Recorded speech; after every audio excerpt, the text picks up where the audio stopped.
राधे कृष्ण राधे कृष्ण। 13वां अध्याय क्षेत्रज्ञ विभाग योग। श्री कृष्ण भगवान कहते हैं, हे पार्थ सुनो, इस देह को क्षेत्र कहते हैं और जो इस क्षेत्र को जानता है उसे क्षेत्रज्ञ कहते हैं, और जिसे क्षेत्रज्ञ कहते हैं और जो सभी क्षेत्रों का पोषण करता है वह मैं ही हूँ। तथा क्षेत्र और क्षेत्रज्ञ को यथार्थ रूप से जानना ही ज्ञान है। तो अब इस शरीर को जिस अभिप्राय से क्षेत्र कहा गया है वह कैसे और कहाँ उत्पन्न होता है, किन किन विकारों से इसका विस्तार होता है, इसका स्वामी कौन है, इसके जो जो गुण हैं उनका यथासांग वर्णन करता हूँ, सुनो। इस क्षेत्र का स्वामी कौन है यह कोई नहीं जानता, किंतु उसकी अहम मान्यता पर यदि विचार किया जाए तो घर घर में इसी विषय पर विचार विमर्श होता रहता है। इसी बात का निश्चय करने के लिए ब्रह्मदेव को 4 मुँह उत्पन्न हुए, फिर भी उन्हें इस क्षेत्र का ज्ञान नहीं हो पाया। जो कर्मवादी हैं वे कहते हैं कि सारे क्षेत्र जीव के अधीन है तथा उसकी सारी व्यवस्था प्राण को सौंप दी गई है। उन पर मन निरीक्षण करता है। उस मन के पास 10 इंद्रियों रूपी बैलों की जोड़ी है। वह विषयों के खेत में मेहनत करता है, फिर वह खेतीहर अन्याय के बीज बोता है, कुकर्मों की खाद डालता है, फिर उससे पापों की फसल तैयार होती है जिससे करोड़ों जन्मों तक दुख भोगना पड़ता है। यदि ऐसा न कर यदि उसमें सत्कर्मों के बीज बोए तो इतनी अच्छी फसल तैयार होती है, वही जीव सैकड़ों जन्मों तक सुख भोगता है। सांख्यवादियों का कहना है जीव क्षेत्र के अधीन है, किंतु यह सही नहीं है। वह वास्तव में कहीं का राही है जो राह चलते समय क्षेत्र में निवास करता है। उस खेत की मूल रूप से जुताई करने वाली इस सृष्टि में जो 3 प्रमुख गुण हैं वे उससे उत्पन्न हुए हैं। रजोगुण बुवाई करता है, सत्वगुण रक्षा करता है, तमोगुण अकेले सारी फसल एकत्र करता है। संकल्पवादियों का कहना है वास्तव में परतत्व ही परब्रह्म है, उसके सामने प्रकृति को कौन पूछता है। शून्य ब्रह्म के संकल्प से अपनी इच्छा अनुसार इस विश्व का ढांचा तैयार हुआ। स्वभाववादियों का कहना है यह क्षेत्र भी स्वभाव सिद्ध है, उसका कोई स्वामी नहीं है। जो इसमें परिश्रम करेगा उसको वह फल मिलेगा, जो परिश्रम नहीं करेगा उसको फल नहीं मिलेगा। कालवादी कहते हैं सारी सत्ता काल की है। इस प्रकार हे अर्जुन, इस क्षेत्र के संबंध में अनेक मतभेद हैं। इस प्रकार का विवाद नैमिषारण्य में ऋषियों ने किया है और इस बात के पुराण भी साक्षी हैं। वेदों में भी काफ़ी चर्चा हुई है, किंतु उन्हें भी समझ में नहीं आया और अनेक दूरदर्शी महाकवियों ने क्षेत्र निर्णय के संबंध में वाद विवाद कर अपनी बुद्धि खर्च कर दी है। किंतु यह क्षेत्र कैसा है, कितना बड़ा है, इसका स्वामी वास्तव में कौन है, यह नहीं बताया जा सकता। अर्जुन, अब यह क्षेत्र कैसा है यह शुरू से ही बताता हूँ। 5 महाभूतों में अहंकार, बुद्धि, प्रकृति, 5 ज्ञानेंद्रियाँ, 5 कर्मेंद्रियाँ, 1 मन, ज्ञानेंद्रियों व कर्मेंद्रियों के 10 विषय, ज्ञानेंद्रियों व कर्मेंद्रियों के 10 विषय, सुख, दुख, द्वेष, संघात, इच्छा, चेतना, धृति। इस प्रकार इस क्षेत्र के 36 तत्व हैं।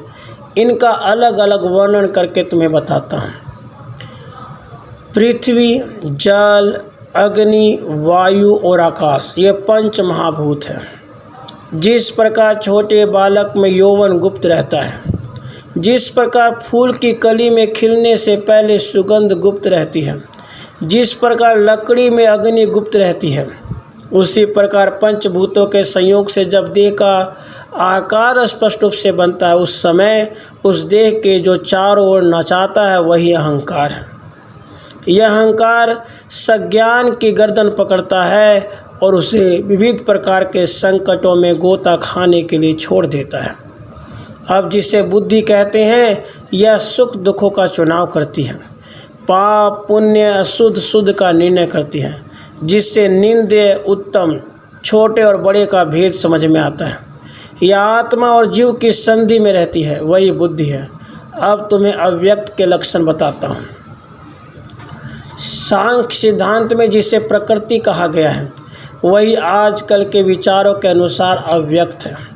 यह प्रकृति दो प्रकार की है, जिसे 7वें अध्याय में बताया जा चुका है।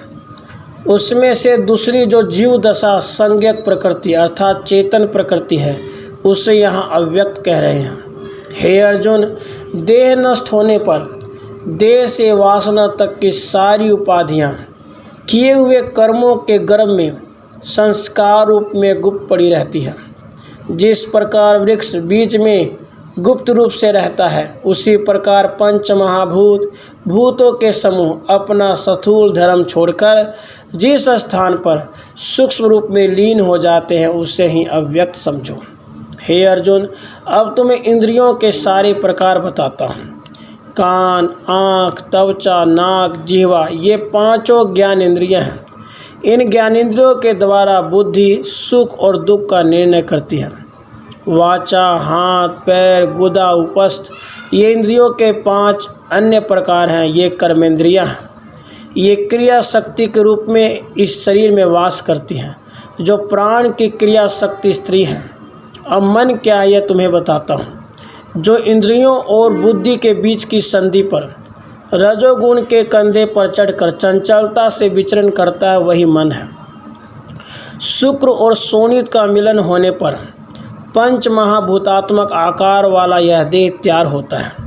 उसमें वायु तत्व के स्थान भेद से 5 प्राण, 5 उपप्राण, इस प्रकार 10 प्रकार होते हैं। फिर इनका अपने अपने देह धर्म के बल पर शरीर के निश्चित एक एक भाग में अवस्थान होता है।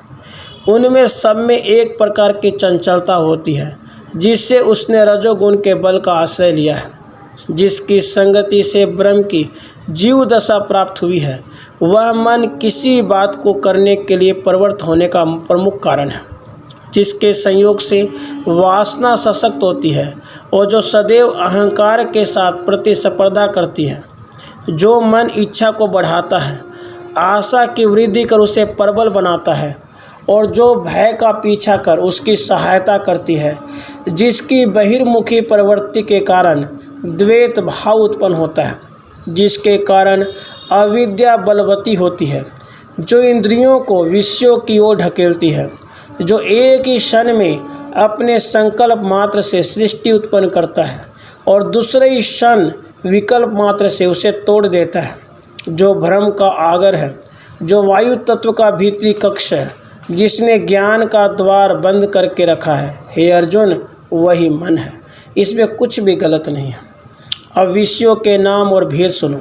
शब्द, स्पर्श, रूप, रस और गंध, ये 5 ज्ञानेंद्रियों के 5 विषय हैं। इन 5 ज्ञानेंद्रियों के द्वार से ज्ञान बाहर आकर विषय की ओर दौड़ता है। वाणी से स्वर, वर्ण और विसर्ग का उच्चारण होता है। हाथ से वस्तु उठाना फेंकना, पैर से चलना, गुदा और उपस्थ से मल मूत्र विसर्जन, ये 5 कर्मेंद्रियों के 5 विषय हैं। इन्हीं के आधार पर क्रियाओं की प्रवृत्ति होती है। अब ये बताता हूँ इच्छा क्या है। पहले अनुभव की हुई बातों का स्मरण होने के कारण अथवा दूसरों के मुख से किसी वस्तु का रसीला वर्णन सुनने के कारण जो वृत्ति जागृत होती है, या इंद्रियों की तथा विषयों के भेंट होते हैं, काम का हाथ पकड़कर उठ खड़ी होती है। जिस प्रवृत्ति के उत्पन्न होने से मन इधर उधर दौड़ने लगता है, ऐसी जगह जहाँ प्रवेश नहीं करना चाहिए, वहाँ इंद्रियाँ मुँह मारती हैं। जिस प्रवृत्ति के चक्कर में पड़ने से बुद्धि पागल हो जाती है और जिस वृत्ति को विषम की ही चाह रहती है, उसे इच्छा कहते हैं। इच्छा हो जाने पर इंद्रियों को भोग के लिए वह वस्तु न मिलने पर जो वृत्ति उत्पन्न होती है, उसे द्वेष कहते हैं। अब सुख को ऐसे लक्षणों से जानना चाहिए जिसे प्राप्त कर लेने पर अन्य सही बातों का विस्मरण होने लगता है, जो देह की समन शक्ति को नष्ट कर देता है, जिसे प्राप्त करने के बाद प्राण विकलांग हो जाता है। सात्विक वृत्ति पहले के अपेक्षा दुगुनी हो जाती है, जो समस्त वृत्तियों को हृदय के एकांत में ले जाती है। वहाँ उन्हें जबरन गहरी निद्रा अर्थात तत्सम अवस्था लाती है। जब जीव को आत्म लाभ होता है उस समय वहाँ जो स्थिति उत्पन्न होती है उससे ही सुख कहते हैं। इस प्रकार यह आत्म सुख की प्राप्ति नहीं होती और जो जीवन जीना पड़ता है वही दुख है, ऐसा समझो। जब तक संकल्प विकल्प रहते हैं तब तक सुख कभी अभिव्यक्त हो नहीं सकता। हे अर्जुन, अलिप्त तथा उदासीन ऐसे ब्रह्म की जो शक्ति देह में है उसे ही चेतना कहते हैं। जो जागृत, स्वप्न, सुषुप्ति आदि तीनों अवस्थाओं में अक्षुण्ण बनी रहती है, जिससे मन तथा बुद्धि में ताजगी बनी रहती है, जो जड़ चेतन दोनों प्रकार की वस्तुओं में समान रूप से व्याप्त रहती है, वही चेतना है। जिस प्रकार चंद्रमा की उपस्थिति से समुद्र में ज्वार आता है, चुंबक की उपस्थिति ही लोहे में चंचलता उत्पन्न कर देती है, उसी प्रकार इस संसार में निहित आत्मसत्ता रूप चेतना की संगति से उस जड़ तत्व का सजीव रूप की तरह उपयोग होता है, उसी का नाम चेतना है। अब धैर्य का विवेचन, उसके भेद सुनो। पंच महाभूतों में प्रत्येक का एक दूसरे से बैर है, यह बात प्रसिद्ध है। क्या जल पृथ्वी का नाश नहीं करता? पानी का शोषण तेज करता है। तेज का वायु से बैर है, अतः वह उसे खा जाता है। आकाश तो वायु को सहज निकल जाता है, आकाश सबसे अलग है। इस प्रकार ये पंच महाभूत एक दूसरे को सहन नहीं करते, किंतु एक दूसरे के विरुद्ध होते हुए भी शरीर में बिना विरोध किए वो एक साथ रहते हैं, अपने गुणों से एक दूसरे का पोषण करते हैं। इस प्रकार बैरी स्वभाव के होते हुए भी उनमें जिस कारण मैत्री होती है उसे धृति कहते हैं। हे अर्जुन, जीव के साथ इन 35 तत्वों का जो एक के रूप समुदाय है उसे संघात नाम 36वां तत्व समझा जाए। इस प्रकार इन 36 भेदों के बारे में तुम्हें बतलाया, जिन्हें मिलाकर क्षेत्र यह नाम प्रसिद्ध हुआ।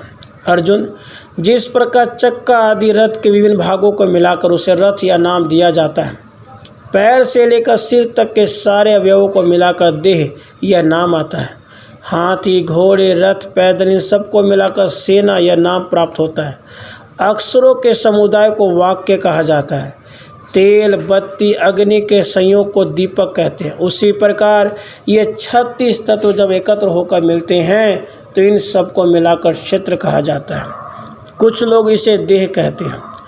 इन महाभूतों के एक साथ मिलने से, काम करने से इनमें पाप व पुण्य की फसल तैयार होती है, इसलिए अलंकारिक दृष्टि से इसे क्षेत्र ही कहते हैं। देवता, मनुष्य, सर्प आदि अलग अलग योनियों में जो उत्पन्न होते हैं वे सत्व, रज और तम इन गुणों की कर्मों की संगति के कारण उत्पन्न होते हैं, वही क्षेत्र है।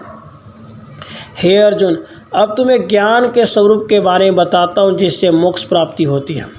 जिस ज्ञान के प्राप्त होने के बाद मोह पूरी तरह नष्ट हो जाता है, जिसके कारण द्वैत का अकाल पड़ जाता है, जिसका आकलन करना बहुत कठिन होता है, ऐसा जो ज्ञान है उससे मन निर्मल हो जाता है। हृदय में ज्ञान का उदय हो जाने पर शरीर पर उसके लक्षण स्पष्ट रूप से दिखाई देते हैं, उनके बारे में बताता हूँ, सुनो। किसी भी व्यवहार में किसी की बराबरी करना उसे अच्छा नहीं लगता। लोगों द्वारा मिले हुए बड़प्पन को वह बोझ समझता है।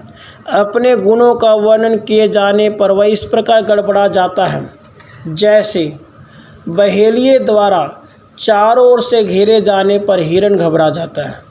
लोगों द्वारा सम्मानित होने पर जिसे कष्ट होता है, जो बड़प्पन को अपने पास आने ही नहीं देता, अपनी कृति अपने ही कानों से सुनना उसे अच्छा नहीं लगता, वह आदर भी कैसे स्वीकार करेगा। यदि कोई उसे नमस्कार करता है तो वह मृत्यु की तरह मालूम पड़ता है, अपने बड़प्पन को त्याग देता है। शास्त्रों के वाद विवादों की उसे अपेक्षा ही रहती है, शांत रहना ही उसे अच्छा लगता है।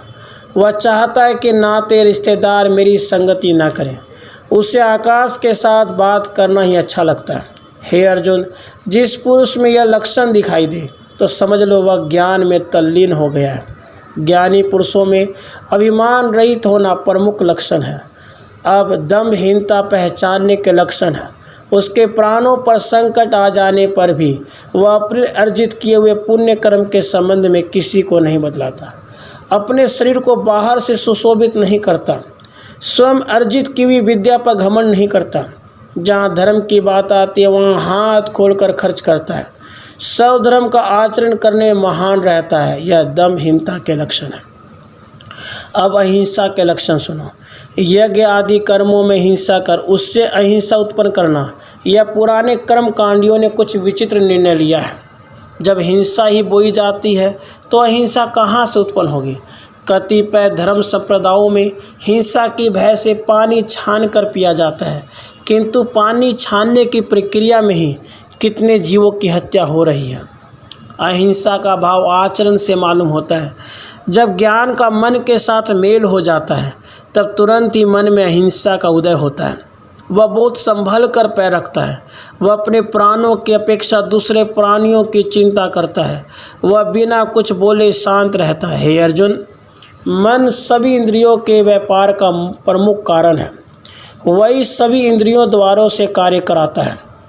इसलिए जब मन में अहिंसा का पक्का निश्चय हो गया तो फिर इंद्रियों के व्यवहार में अहिंसा ही दृष्टिगोचर होगी। मन ही इंद्रियों में अहिंसा उत्पन्न करता है। इस प्रकार जिसने काया माचा मन से हिंसा का त्याग किया वह पुरुष ज्ञान का भोक्ता तथा निवास स्थान समझना चाहिए। हे अर्जुन, सच्चे ज्ञानी पुरुष में ही क्षमा भरी रहती है। यदि तीनों प्रकार के दुख उस पर एक साथ टूट पड़े तो भी वह उसके भार से झुकता नहीं है। अपेक्षा के अनुसार कोई वस्तु प्राप्त होने पर उसे जितना संतोष प्राप्त होता है, उसी प्रकार अनिश्चित वस्तु प्राप्त होने पर वह उसे संतोष के साथ स्वीकार करता है। उसे जो भी सुख या दुख या मान अपमान सहन करना पड़ता है, उससे वह अपने मन के संतुलन को बिगड़ने नहीं देता। जो धूप के ताप से संतप्त नहीं होता, न ठंडक से ठिठुरता है, जो किसी प्रसंग से भयाक्रांत नहीं होता, अनेक प्रकार के सुख दुख प्राप्त होने पर भी जिसका अंतःकरण डगमगाता नहीं, ऐसी खेद रहित सहज क्षमा जिसमें वास करती है, ऐसा पुरुष तो ज्ञान का आधार होता है। अब मैं आर्जव सरलता के बारे में बताता हूँ, सुनो। आर्जव सबके साथ भेदभाव रहित व्यवहार करता है। जिसके पास अपने और पराये की भाषा ही नहीं होती, उसकी हर किसी के साथ मित्रता होती है।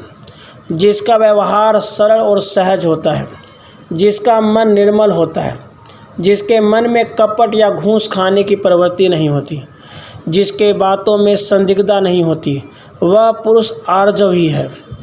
अब मैं गुरु भक्ति का लक्षण कहता हूँ। गुरु सेवा सभी प्रकार के भाग्यों की जन्मभूमि है, क्योंकि वह जीव को ब्रह्म स्वरूप करती है। गुरु भक्त ब्रह्म ज्ञान का मायका है। उसी के योग से ज्ञान की शोभा प्राप्त होती है। गुरु की सेवा करने वाला यही देवता है और ज्ञान भी उसका भक्त बन जाता है, जो बाहर से निर्मल और शुद्ध हो गया है। ज्ञानी रूपी दीपक का प्रकाश हो जाने से जो शुद्ध हुआ रहता है वही ज्ञानी है। अंतर यदि शुद्ध न हो तो केवल बाह्य शुद्धि से कर्म करने की प्रवृत्ति भी व्यर्थ ही है। इसलिए अंतःकरण वृत्ति में ज्ञान की प्राप्ति आवश्यक है, जिससे बाहर की कर्म शुद्धि सहज ही प्राप्त होती है। वह संसार चक्र में रहकर भी इंद्रियों के विकार की प्रबलता से अपने मन को प्रभावित नहीं होने देता। जिसकी मनोवृत्ति किसी प्रकार के विकारों से लिप्त नहीं होती, उसका नाम ही सुचिता है। जिसमें यह लक्षण दिखाई दे वहाँ ज्ञान है। उसकी वैचारिक स्थिरता कायम रहती है और विषयों के संबंध में जिसके मन में पूर्ण वैराग्य रहता है वही ज्ञानी होता है। जिस प्रकार किसी को विष खाने की इच्छा नहीं होती, उसी प्रकार जिसे विषय वासना का नाम लेना भी अच्छा नहीं लगता, वह इंद्रियों को विषयों के भेंट ही नहीं होने देता। जिसे लोक परलोक के सुख उपभोग के प्रति मन में ईर्ष्या भाव है, वही ज्ञान का बसेरा है।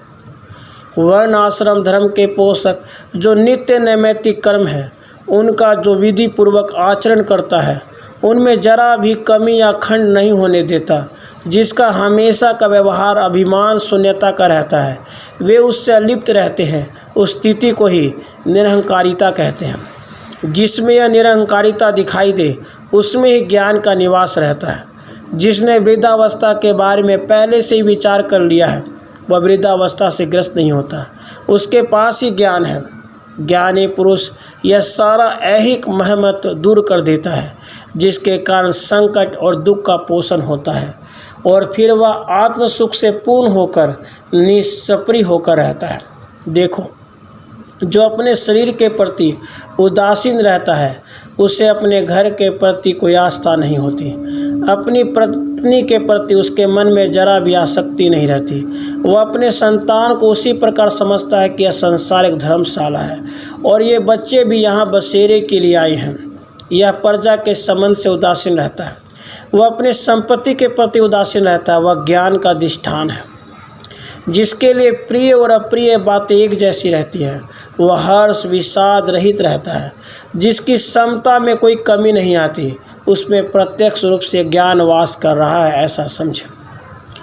काया वाचा मन से जिसने यह निश्चय कर लिया है परमात्मा के सिवाय अच्छी वस्तु इस दुनिया में कोई नहीं है, जो इस संसार में मेरे अतिरिक्त अन्य किसी वस्तु की इच्छा नहीं करता, जिसने अपना मन मेरे में लीन कर लिया है, जो पूरी तरह मेरी भक्ति करता है, जो एकनिष्ठ भक्त मेरे साथ एक रूप होकर मेरी सेवा करता है, वह केवल ज्ञान का प्रतीक ही होता है। उसे पवित्र तीर्थ, नदी के तट पर स्थित उत्तम तपोवन, गुफाएं आदि स्थानों में रहने में भी सहज रुचि होती है। उसे एकांतवास से विशेष प्रेम रहता है। मनुष्यों की बस्ती में रहने से घृणा होती है। वह मनुष्य के रूप में ज्ञान की मूर्ति ही है, ऐसा समझ लो। देखो, जिस ज्ञान से परमात्मा अर्थात एकमेव अद्वितीय वस्तु दिखाई देती है वही सच्चा ज्ञान है। इसके अतिरिक्त संसार तथा स्वर्ग संबंधी जिस ज्ञान से लोकोत्तर वस्तुएं प्राप्त होती है वे सारे ज्ञान वास्तव में अज्ञान ही है। ऐसा जिसका पक्का निश्चय हो जाता है वह स्वर्ग जाने की इच्छा त्याग देता है।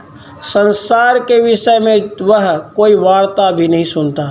अध्यात्म ज्ञान में सद्भाव से डुबकी लगाता है। अन्य सभी ज्ञान भ्रांति मूलक है। वह अध्यात्म ज्ञान ही सही है। जिस प्रकार आकाश में अन्य नक्षत्रों की तरह ध्रुव तारा अपने स्थान से नहीं हिलता, उसी प्रकार वह आत्म ज्ञान के द्वार से नहीं हिलता। उसी के पास ज्ञान वास करता है, इस बात में कोई संदेह नहीं है। क्योंकि जब चित्तवृत्ति में उस ज्ञान का उदय होता है तभी वह ज्ञान स्वरूप हो जाता है, अर्थात मद्रूप हो जाता है। शुद्ध तत्व ज्ञान का जो फल ज्ञेय है वह उसे सहज ही दिखाई देने लगता है। यदि ज्ञान के प्रकाश से ज्ञेय वस्तु न दिखाई दे तो यही समझना चाहिए कि ज्ञान का सारा निश्चय व्यर्थ चला गया, और जहाँ ज्ञान नहीं है वहाँ अज्ञान है, ऐसा समझे। अब अज्ञान के लक्षण सुनो। जो अपनी प्रतिष्ठा के लिए जीवित रहता है, लोगों का सम्मान मिलने पर उसे संतोष प्राप्त होता है, इससे वह अहंकार के शिखर पर चढ़ जाता है। ऐसा मनुष्य अज्ञान से पूरी तरह समृद्ध है, ऐसा समझो। जो अपने पुण्य कर्मों का ढिंढोरा पीटता रहता है, प्रत्येक कार्य केवल लौकिक दृष्टि से यश प्राप्त करने के लिए ही करता है, जो बाह्य आडंबर बहुत करता है किंतु लोगों को सदा धोखे में रखता है, उन्हें अज्ञान की खान ही समझो। जिसके सारे संकल्प दूसरों के लिए विष से भी अधिक घातक है, वह भी अज्ञान की बहुत बड़ी निधि है। उसका जीवित रहना भी हिंसा का आश्रय स्थल है। जो निर्लज होकर पाप का आचरण करता है, जिसकी आंखों के आगे हमेशा धन की इच्छा नाचती रहती है, उसे अज्ञान का साक्षात पुतला ही समझो। चंचलता के मामले में उसे बंदर का सगा भाई समझो। जिसका अंतःकरण अच्छे और बुरे विचारों का कारण चंचल रहता है, उसमें संपूर्ण अज्ञान की समृद्धि रहती है। अज्ञान के और भी लक्षण है, सुनो। जो अपने शरीर को ही आत्मा मानकर चलने लगता है, जो विद्या और यौवन के मन में ग्रस्त होकर अहंकार के साथ सीना तान कर चलता और कहता है सारी दुनिया में मैं ही एक बुद्धिमान पुरुष हूँ, जो अपने पिछले और अगले जन्म के विषय में कुछ ही विचार नहीं करता, वही अज्ञानी है। जो आज के यौवन का उपभोग करते समय जो कल की वृद्धावस्था का विचार नहीं करता, वह साक्षात अज्ञान स्वरूप ही है। जो आने वाले दुख को पहले से ही नहीं देख लेता, वह ज्ञानी है। जिसके मन में सम विषम, लाभ हानि, अच्छा बुरा भाव होता है, वह ज्ञानी है। मनुष्य में सारे गुण हो किंतु आयु न हो, अलंकार हो किंतु मस्तक न हो, बारात बाराती हो किंतु वर वधू न हो तो क्या लाभ है। उसी प्रकार एक अध्यात्म ज्ञान के सिवाय अन्य शास्त्र अप्रमाण है। अतः जिसे अध्यात्म ज्ञान के संबंध में कोई जानकारी नहीं है उसकी विद्वता ज्ञान की बेल ही है। वह जो कुछ भी बोलता है वह मानो ज्ञान का फूल ही है। उसके जो कर्म है वे अज्ञान के फल हैं। ऐसा मनुष्य ज्ञान के तत्व को नहीं समझ सकता। ज्ञान के जो विपरीत लक्षण है वे अज्ञान के लक्षण हैं। देखो, ज्ञेय का अर्थ है परमात्मा वस्तु, वही जानने योग्य है। वह ब्रह्म आत्म एक के ज्ञान के सिवाय आत्म एक के ज्ञान के सिवाय अन्य किसी उपाय से प्राप्त नहीं होता और उसे जान लेने पर मुमुक्षु का अन्य कोई कर्तव्य शेष नहीं रह जाता। वह ज्ञेय ऐसा है जिसका न आदि है न अंत है। उसे सहज ही परब्रह्म कहा जाता है। यदि कोई उस विश्व को ही परब्रह्म कहे तो वह माया है। वह दृष्टि से दिखाई देने वाला विषय नहीं है। यदि वास्तव में वह नहीं है ऐसा मानकर चले तो फिर ये महत्त्ववादी कहाँ से आए। इसलिए उसका ज्ञान हो जाने के बाद है या नहीं का कोई विवाद नहीं रह जाता, क्योंकि इस संबंध में वेदों की वाणी भी मुख्य है। उसके अनुसार ब्रह्म वस्तु स्वयं ही सारे संसार का अधिष्ठान है। संसार में ओत प्रोत भरा हुआ है। चूँकि सत्ता स्फूर्ति स्वरूप ज्ञेय ही सारे संसार में व्याप्त है, अतः सभी देशों में सभी काल में स्थूल और सूक्ष्म वस्तुओं में जो क्रिया होती है वो उसके ही आदेश से होती है। इसलिए क्रिया के हाथ भी वही हैं। इसलिए वेदों में उस परब्रह्म को विश्वबाहु कहा है। उसी की आज्ञा से समस्त इंद्रियां अपनी अपनी क्रियाएं करती रहती हैं। वह सौ प्रकाश से ही देखती है, इसलिए वेदों में उसे विश्व चक्षु कहा है। वह सारी वस्तुओं का उपभोग करता है, इसी कारण श्रुति में उसे विश्वतोमुखा कहा है। उसे सर्वत्र सुनने वाला कहा गया है। जब एक मेवा द्वितीयम ब्रह्म ही हर जगह भरा हुआ है तो वहाँ व्याप्य व्यापक भाव कहाँ से आएगा। फिर शास्त्र व्याप्य व्यापक भाव का प्रतिपादन क्यों करते हैं। इसका कारण यही है कि शिष्य को यथार्थ बोध हो सके। इसके लिए इस प्रकार के कल्पित भेद को स्वीकार कर वर्णन करना पड़ता है। अद्वैत को शब्दों द्वारा स्पष्ट करने के लिए द्वैत को स्वीकार करके स्पष्ट करना पड़ता है। श्रुतियों ने इसलिए द्वैत की सहायता से अद्वैत को प्रतिपादित करने का राजमार्ग खोल दिया है। तो अब वह ब्रह्म किस प्रकार व्यापक है यह सुनो। जो ब्रह्म माया के प्रभाव में विश्वमय हो जाता है किंतु केवल ब्रह्म विकारग्रस्त नहीं होता।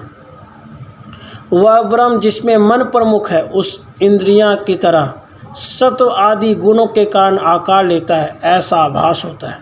यह सच है, किंतु जिस प्रकार गुड़ की मिठास गुड़ की भेली में ही होती है किंतु वह मिठास भेली के आकार की नहीं होती, उसी प्रकार इंद्रिय और गुण वास्तव में ब्रह्म के आकार नहीं हो सकते।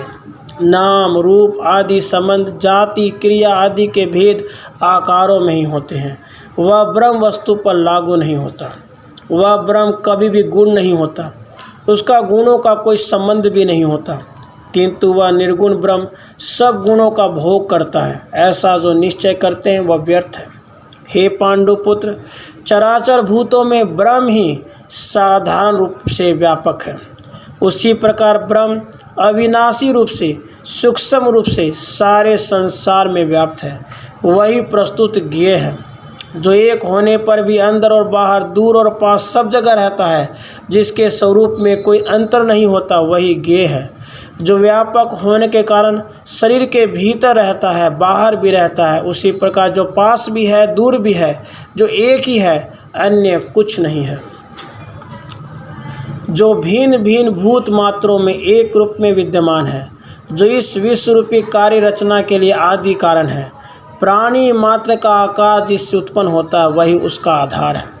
बाल्यावस्था युवावस्था वृद्धावस्था इन तीनों के लिए जिस प्रकार शरीर आधारभूत रहता है, उसी प्रकार संसार की उत्पत्ति स्थिति और लय इन तीनों अवस्थाओं के लिए वह अखंड रूप से आधारभूत है। प्रातः काल मध्याह्न काल सायं काल ये दिनों के तीनों काल बीत जाने पर भी जिस प्रकार आकाश में कोई परिवर्तन नहीं होता, उसी प्रकार सृष्टि के उत्पत्ति काल में जिसे ब्रह्मदेव कहते हैं, जो स्थिति काल में विष्णु कहलाता है, जब विश्वाकार लय हो जाता है उसे रुद्र कहते हैं, जब ये तीनों कार्य जब लोप हो जाते हैं उस समय जो शून्य अथवा अव्यक्त रहता है उसे प्रकृति कहते हैं, और उस प्रकृति को भी जो नष्ट करता है वह महाशून्य अर्थात निर्विशेष ब्रह्म ही हमारा ज्ञेय है।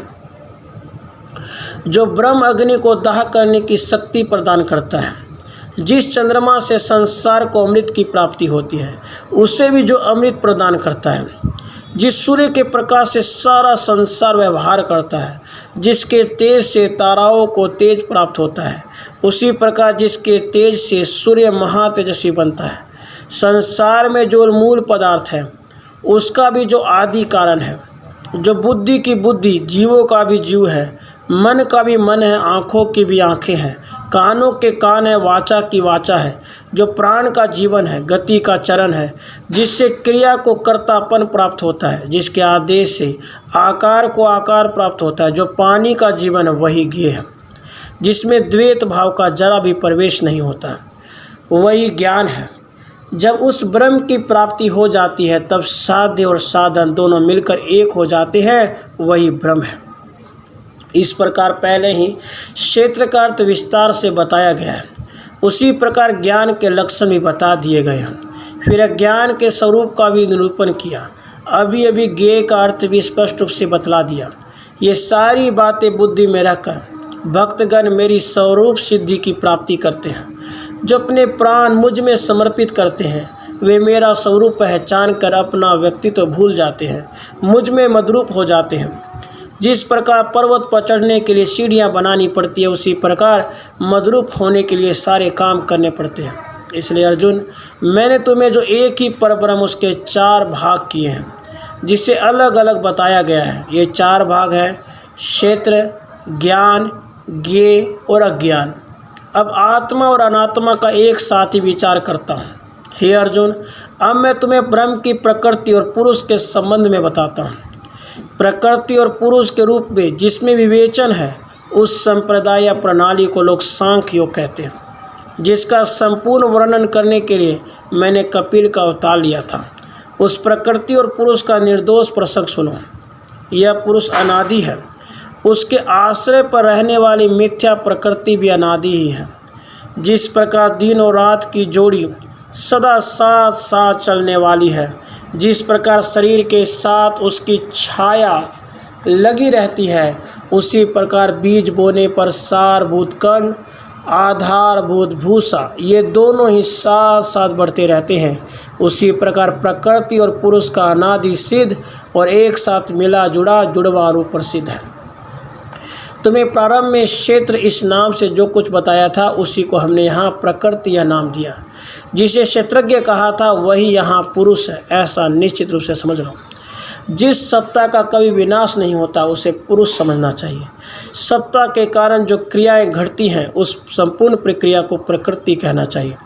बुद्धि, इंद्रिय, अंतःकरण आदि विकारों का समूह, सत्व, रज और तम, ये तीनों गुण, यह सारा समुदाय इस प्रकृति से निर्मित हुआ है। यही समुदाय सारे कर्मों की उत्पत्ति के लिए कारणीभूत है। उसी प्रकार वहाँ पहले इच्छा और बुद्धि मिलकर अहंकार को उत्पन्न करते हैं। उसके कारण वह इच्छा और बुद्धि को फल प्राप्ति के लिए इंद्रियों को अपने अपने कार्य करने के लिए प्रेरित करते हैं। इसके लिए जो बाह्य प्रयत्न करते हैं उन्हें कार्य कहते हैं। वही इच्छा मध्य का आश्रय लेकर तथा प्रबल होकर मन को जागृत करती है। फिर मन इंद्रियों के द्वारा सभी इच्छित व्यवहार करता है। इसलिए कार्य, कर्तृत्व और करण यह त्रिपुटी की प्रकृति ही मूल है। इस प्रकार तीनों एक साथ आने पर प्रकृति क्रिया रूप लेती है, किंतु जिन गुणों का विशेष उत्कर्ष होता है उन गुणों के अनुसार यह क्रिया होती है। जो कर्म सत्व गुणों के आश्रय से उत्पन्न होता है वह सत्कर्म है। जो कर्म रजोगुण के आश्रय से उत्पन्न होता है उसे मध्यम समझना चाहिए, तथा जो कर्म केवल तमोगुण के आश्रय से उत्पन्न होते हैं उन्हें निषिद्ध अर्थात शास्त्र विरुद्ध तथा कनिष्ठ कर्म कहते हैं। इस प्रकार प्रकृति से अच्छे और बुरे कर्म होते हैं। फिर उस कर्म से जो फल प्राप्त होते हैं वही सुख और दुख है। बुरे कर्मों से दुख प्राप्त होता है और पुरुष उन दोनों का भोग करता है, ऐसा कहा जाता है। क्योंकि वह निराकार है, निष्क्रिय है, अकेला है। पुरुष केवल उसका उपनाम है, उसके आँख, कान, हाथ, पैर, रूप, वर्ण आदि कुछ भी नहीं है। किंतु प्रकृति का पति होते हुए उसे भी सुख दुख भोगने पड़ते हैं। वह कर्ता, कर्म न करने वाला, हर्ष विषाद रहित, अभोक्ता भले ही हो तो भी पतिव्रता प्रकृति का उपभोग कर रहा है। उस प्रकृति का कार्य विलक्षण है। यह प्रकृति भ्रम का बहुत बड़ा द्वीप है, अमर्यादा की मूर्ति है और इसने असंख्य विकार उत्पन्न किए हैं। शास्त्रों में यह दैवी माया नाम से प्रसिद्ध है। यह निराकार को आकार देने वाली है। सभी कलाएं, विद्याएं इसी से उत्पन्न हुई है। इच्छा, ज्ञान, क्रियाओं की उत्पत्ति भी इसी से हुई है। अधिक क्या कहें, यह सारा खेल इसी का है। संसार की उत्पत्ति, प्रलय इसी का प्रातः काल और सायं काल है। यह अद्वय ब्रह्म की संगिनी है। यह शून्य में निवास करती है। यह पुरुष को अपने नियंत्रण में रखती है। वह उस निराकार का आकार बन जाती है। माया स्वयं ही उस ब्रह्म स्वरूप पुरुष की सब कुछ बन जाती है। यह उस अविकारी ब्रह्म को विकारवश करती है। उसी प्रकार ब्रह्म का विशेष तेज इस प्रकृति द्वारा आच्छादित हो जाता है। उत्तम सुवर्ण में यदि थोड़ा सा भी रांगा या जस्ता मिला दिया जाए तो पूरे सोने का कस हल्का हो जाता है। राजा पराधीन होकर निस्तेज हो जाता है। उसी प्रकार पुरुष प्रकृति के अधीन होकर अपने विशेष तेज से वंचित हो जाता है। उसे प्रकृति के गुणों का भोग भोगना आवश्यक हो जाता है। गुणों की संगति से जन्म रहित पुरुष जन्म लेता है, ऐसा मालूम होता है, किंतु वास्तव में उसे जन्म वगैरह कुछ भी नहीं है, किंतु उसे ऐसा भास होता है। इसलिए केवल पुरुष रूपी किसी प्रकार का भोग नहीं भोगता। इन सब का कारण प्रकृति के गुणों का संबंध ही है। वह पुरुष वास्तव में प्रकृति का आश्रय लेकर स्वयं उससे लिप्त रहता है। प्रकृति और पुरुष में जमीन आसमान का अंतर है। भले ही उसका प्रतिबिंब नदी में दिखाई देता है, किंतु वह उसके प्रवाह में बह नहीं जाता। प्रकृति के कार्य आरंभ होते हैं, उसके ही साथ लय भी प्राप्त करते हैं, किंतु पुरुष कायम रहता है। इसलिए चींटी से लेकर ब्रह्मदेव तक वह सबका शास्ता है। प्रकृति इसके योग से जीवित रहती है और इसी की सत्ता से संसार का निर्माण करती है। इसलिए यह प्रकृति का भर्ता अर्थात पति है। अनंत काल से चली आ रही सृष्टि कल्पांत के समय इसी के पेट में लय हो जाती है। यह प्रकृति का स्वामी है और इस ब्रह्मांड का सूत्रधार है। इस देह में परमात्मा है, ऐसा जो कहा जाता है वह यही है, ऐसा समझो। हे पांडुपुत्र, यह जो कहा जाता है कि प्रकृति से पर एक पुरुष है, तो वास्तव में यह वही पुरुष है जो इस पुरुष को संपूर्ण रूप से शुद्ध स्वरूप से जानता है। यह जानता है कि सारे गुण और कर्म प्रकृति के ही हैं। प्रकृति और पुरुष के स्वरूप का यथार्थ विचार जिसके मन ने कर लिया है, वह शरीर से सारा कार्य क्यों न कर ले, वह प्रकृति के कर्म में जरा भी लिप्त नहीं होता। जीवित अवस्था में जब तक शरीर है तब तक वह उसके मुँह में पड़कर प्रकृति के अधीन नहीं हो जाता। देह नष्ट हो जाने पर फिर से जन्म नहीं लेता, अर्थात जन्म मरण के जंजाल से मुक्त हो जाता है। हे अर्जुन, कुछ लोग विचार रूपी अग्नि में अनात्मा के अशुद्ध सोने पर ज्ञान का अच्छा सोना चढ़ाते हैं और इस प्रकार अनात्म रूप भिन्न भिन्न 36 कशों के भेद मिटाकर उसमें से निर्मल सोना ढूंढ निकालते हैं। तब वे आत्म ध्यान की दृष्टि से उस ब्रह्म तत्व में अपने आत्म स्वरूप को देखने लगते हैं। कुछ लोग भक्ति मार्ग से, कोई सांख्य योग के अनुसार ब्रह्म तत्व की ध्यान लगाते हैं। कुछ लोग कर्म को अंगीकार करके उस साध्य की साधना करते हैं, किंतु कुछ लोग सही प्रकार का ईमान त्याग कर श्रद्धा से किसी की अथवा गुरु की बात पर विश्वास करते हैं। उनके शब्द सुनकर अपना तन और मन उनके प्रति समर्पित कर वे तद्रूप हो जाते हैं। जो इस प्रकार का आचरण करते हैं वे भी अंत में इस मृत्यु रूपी समुद्र को अच्छी तरह पार कर जाते हैं। इसलिए क्षेत्रज्ञ नामक शब्द से जो आत्म तत्व मैंने तुम्हें बताया और जिन सबको क्षेत्र के नाम से अनात्मा कहकर जो बतलाया, उनके परस्पर ऐक्य से समस्त भूत मात्र की सृष्टि हुई है। जिस प्रकार वर्षा की घटाएं पृथ्वी पर बरसने से अनेक प्रकार के वनस्पतियों के अंकुर निकलने दिखाई देते हैं, उसी प्रकार समस्त चराचर जिन्हें हम जीव नाम से पुकारते हैं वे सब क्षेत्र और क्षेत्रज्ञ के योग से उत्पन्न होते हैं। इसलिए समस्त भूत व्यक्ति इस पुरुष को प्रकृति और पुरुष से भिन्न नहीं है। इसलिए समस्त भूत व्यक्ति इस पुरुष और प्रकृति से भिन्न नहीं है। देखो, वस्त्र भले ही तंतु न हो किंतु वह तंतु पर ही आधारित है। इस प्रकार विवेकपूर्ण दृष्टि से पुरुष और प्रकृति की एकता को देखो। यदि तुम द्वैत पर विचार करो कि आत्मा और भूत के बीच भेद है तो हे अर्जुन, तुम करोड़ों वर्षों में भी इस संसार से मुक्त नहीं हो पाओगे। जीव भले ही अलग अलग प्रकार के हों किंतु उनमें आत्मा नाम की जो वस्तु है वह एक समान है। सुवर्ण के अलंकार चाहे अलग अलग हो किंतु उनमें एक ही सुवर्ण है। भूतों का यह आभास नाशवान है किंतु उन सब में जो आत्मा है वह अविनाशी है। इस प्रकार जो मनुष्य आत्म तत्व को जीव धर्म से अभिन्न किंतु अलिप्त मानता है उसी को ज्ञानी में उत्तम दृष्टि वाला समझना चाहिए। वही परम भाग्यवान पुरुष है। हे अर्जुन, जो ज्ञानी है वह इस पुरुष में रहते हुए भी आत्मा का घात न कर अंत में वही ब्रह्म पद प्राप्त कर लेता है। योगी जन अपने योग और ज्ञान के बल से करोड़ों जन्म पार कर जिस स्थान में प्रवेश करते हैं और पुनः वापस न आने की प्रतिज्ञा करते हैं, जो आकार जात रूपी नदी के उस पार निराकार तो तुरीय अवस्था का जन्म स्थान है और जिसे परब्रह्म कहते हैं, जिसमें मोक्ष के साथ सारी गतियाँ उसी प्रकार लीन हो जाती है जिस प्रकार सारी नदियाँ समुद्र में लीन हो जाती है। उस पर ब्रह्म की प्राप्ति का आनंद और सुख उन लोगों के चरण धोने के लिए अपने आप पहुँचता है जो अपने मन में भूतों के भेदभाव को स्थान नहीं देते। जिस प्रकार दीपक अनेक होते हुए भी उनका तेज एक जैसा होता है, उसी प्रकार वह अनादि परमात्मा सब में समान रूप से विद्यमान रहता है। इस प्रकार जो पुरुष अपनी जीवन अवस्था में ही समता का अनुभव करता है वह जन्म मृत्यु के जंजाल में कभी नहीं फंसता। इसलिए मैं बार बार उस पुरुष की स्तुति करता हूँ जो मन में सदा समभाव ही बनाए रखता है, जो अच्छी तरह जानता है कि मन बुद्धि आदि 5 कर्मेंद्रियों के द्वारा प्रकृति ही सारा कार्य करती है। वह पूरी तरह जानता है कि घर में रहने वाले लोग ही अपने अपने कार्य देखते हैं, घर अकेला कुछ नहीं करता। जिस प्रकार आकाश में बादल संचार करते दिखाई देते हैं लेकिन आकाश स्थिर होता है, उसी प्रकार प्रकृति आत्मा के प्रकाश से गुणों से युक्त होकर अनेक प्रकार के खेल खेलती है, लेकिन आत्मा केवल खंबे की तरह आधारभूत होकर अचल रहता है। वह नहीं जानता कि यह खेल कौन खेल रहा है। ऐसे निर्णय से अनुभव लेकर जिसने अपने हृदय को आत्मज्ञान से प्रकाशित किया उसी ने अकर्ता आत्मा के यथार्थ में जान लिया है, ऐसा समझना चाहिए। हे अर्जुन, जिस समय मनुष्य भूतों की आकृतियों को एक ही समझकर देखेगा तभी वह ब्रह्म संपन्न हो सकेगा।